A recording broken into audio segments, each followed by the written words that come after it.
This is very much a male-dominated sport, and I think that's probably the main reason I didn't start this when I was a lot younger, because I thought this is not something that women do, and I really thought I was going to grow out of it.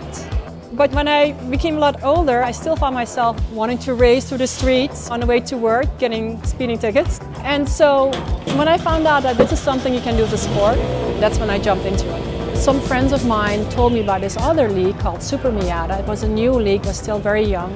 These are serious racing cars. Miatas are actually the most popular racing car in the United States. We have a total of 30 drivers, between 8 to 15 drivers showing up. Maxxis is our sponsor. Maxxis gives us tires and a lot of other things, like the prizes we win. I didn't know much about racing techniques or how to set up my car to become faster. The guys give you helpful hints on how to set up your car.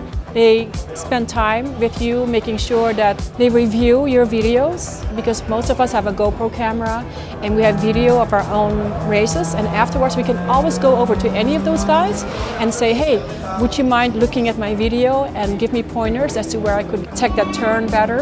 After you're done with your race, you gather data points about how fast your car was going and exactly what line you were driving. There are lots of guys that like to see more women come into the sport. They have really been supportive of me coming in. And there's the other physical part. The work around racing, strapping in my car, changing my wheels.